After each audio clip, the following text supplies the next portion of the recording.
Ақмола облысының білім басқармасы бойынша шаһарымызда ашылған бұл мекеме 17-ші болып отыр.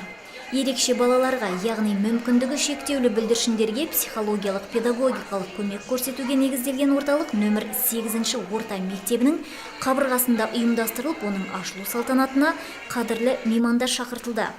Оларға арнайы қызыл лентаны қию құрметі беріліп, игілікті бағыттағы орталық өз жұмысын бастады. Шара барысында барша келушілерге орталық жұмысы таныстырылып, меймандар тарапынан құттықтаулар айтылды. Бұл тұрғыда шаһар әкімінің орынбасары Гүлназ Әбілова игілікті бағытта жұмыс жасайтын мекемелердің маңыздылығын сөз етті. Құттықтауын жеткізіп, жаңа ұжымның жұмысына сәттілік тіледі. Ал қала қонағы облыстық білім басқармасы басшысының орынбасары Ботагөз Дүйсенова психологиялық педагогикалық кабинеттің ерекше балаларды қоғамға бейімдеуде пайдасы мол екенін атап көрсетіп, оларға қажетті көмектер берілетінін алға тартты. Сіздерді Ақмола облысы білім басқармасы атынан бүгінгі түзету кабинетінің ашылу салтанатымен құттықтаймын. Жалпы қала бойынша қанша балаға жаңағы түзету жұмыстары қажет, соның барлығын сіздер осы кабинеттен алатын боласыздар.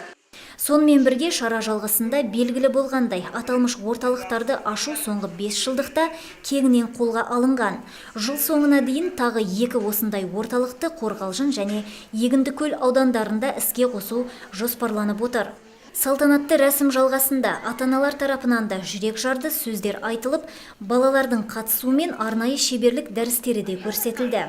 Айта кеткен жөн, қалалық психологиялық педагогикалық кабинеттің мақсаты сөйлеу, көру, есту қабілетінде оқып үйрену қарым-қатынас жасаумен дамуында қандай да бір қиындықтары бар балалар мен жасөспірімдерге медициналық көмек көрсету.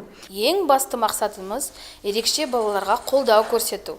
Біздің кабинетімізде психолог, дефектолог, логопед және әлеуметтік педагог жұмыс жасайды. Олар балалардың жан-жақты даму қабілетін артып, қоғамға бейімделуге көмектеседі және ата-аналарға кеңес береді.